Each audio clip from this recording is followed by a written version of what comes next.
السلام علیکم دوستو، آج کی کہانی کا نام ہے کسان اور گھوڑا۔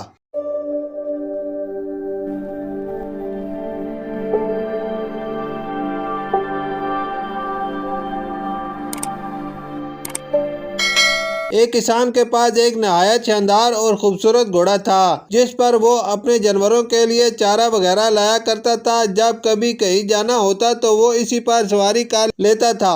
اس گھوڑے کا یہ بھی فائدہ تھا کہ جب کبھی کسان کو اپنے گھر والوں کو کہیں لے کر جانا ہوتا وہ اسی کے پیچھے تانگا لگا لیتا تھا۔ وقت کے ساتھ ساتھ گھوڑا بوڑھا ہو گیا، اب وہ کسی کام کا نہیں رہا تھا۔ کسان کو اپنے گھوڑے سے بہت پیار تھا۔ جب اس کے دوستوں نے دیکھا کہ کسان کا گھوڑا بوڑھا ہو چکا ہے، وہ کسان کے کسی کام کا نہیں رہا، تو انہوں نے مشورہ دیا کہ اس کو شہر میں جا کر فروخت کر کے نیا گھوڑا خرید لے۔ کسان کا دل بھی یہی چاہتا تھا، لیکن اس گھوڑے کو خریدتا کون؟ بوڑھا گھوڑا تو کسی کام کا نہیں تھا۔ پھر کسان کو اپنے اس گھوڑے سے پیار بھی بہت تھا۔ آخر ایک دن کسان کا ایک دوست آیا، اس نے مشورہ دیا کہ قریبی شہر میں ایک نہایت چالاک بروکر رہتا ہے، وہ یہ گھوڑا ضرور فروخت کر دے گا، بس اس کو تھوڑا بہت معاوضہ دینا پڑے گا۔ کسان نے کہا کہ اگر یہ گھوڑا فروخت ہو گیا تو بروکر کو معاوضہ دینے میں کوئی مسئلہ نہ ہوگا۔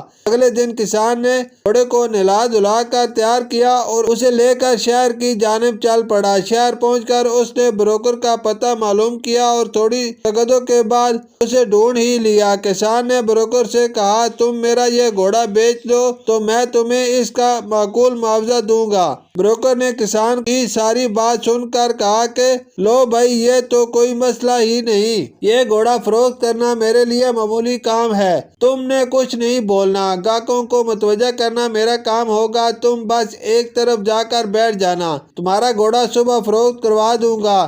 بروکر یہ کہہ کر کسان کو مہمان خانہ میں لے گیا اور وہاں جا کر اسے آرام کرنے کے لیے کہا۔ اس دوران بروکر کا ملازم کھانا بھی لے کر آیا۔ کسان نے کھانا کھایا اور آرام سے سو گیا۔ صبح فجر کی نماز پڑھ کر بروکر نے کسان کو ساتھ لیا اور گھوڑے کو لے کر مویشی منڈی پہنچ گیا، جہاں پر مختلف قسم کے جانور فروخت ہونے کے لیے لائے گئے تھے۔ کسان خوش تھا کہ اس کا گھوڑا بک گیا تو وہ یہیں سے ہی نیا گھوڑا خرید لے گا۔ بروکر نے کسان کے گھوڑے کو پکڑا اور آواز لگائی، لو جی، آج ایک شاہکار اور لاجواب گھوڑا لایا ہوں۔ اس گھوڑے کو خریدنے کے لیے کئی وزراء اور امراء کے دل مچلتے تھے۔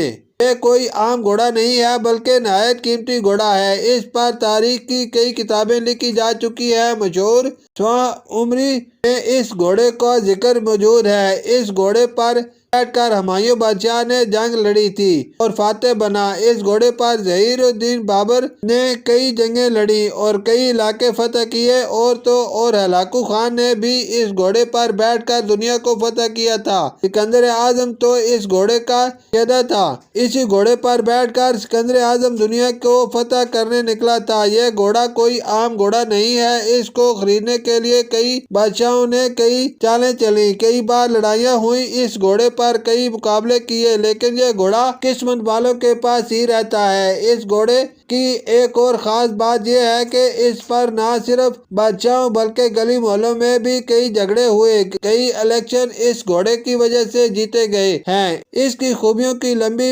فہرست میرے پاس موجود ہے، جو کہ میں بیان کرنے لگوں تو کئی دن لگ جائیں گے۔ مختصر یہ کہوں گا کہ گھوڑا نایاب ہونے کے ساتھ ساتھ قسمت والا بھی ہے، جس مالک کے پاس بھی ہوگا اس کو امیر بنا دے گا۔ ارے یاد آیا کہ اس کی تاریخی اہمیت پر ایک بندے نے تو پورا کالم لکھ ڈالا تھا، وہ کالم میں اپنے ساتھ لایا ہوں، کہاں گیا وہ کالم؟ بروکر نے کمال کی اداکاری کرتے ہوئے اپنی جیبوں کو ٹٹولا اور ایک چڑمڑ سا کاغذ نکالا اور دیکھ کر پڑھنے لگا۔ اسی دوران کسان بھاگتا ہوا اس کے پاس آیا اور لوگوں کے مجمع کو بھگاتے ہوئے بولا، ارے ارے رکو، مجھے یہ گھوڑا نہیں بیچنا، مجھے اس کی تاریخی اہمیت کا اندازہ نہیں تھا، مجھے اتنا قیمتی گھوڑا بالکل نہیں بیچنا، لاؤ اس کی بانک مجھے پکڑاؤ، میں اتنا قیمتی گھوڑا کیوں فروخت کروں، ہٹو، یہ میرا قیمتی گھوڑا مجھے دے دو۔ بروکر حیرانی سے کسان کو دیکھ رہا تھا۔ کسان نے آگے بڑھ کر گھوڑے کی بانک پکڑی اور اپنے گھر کی جانب روانہ ہو گیا۔ شکریہ۔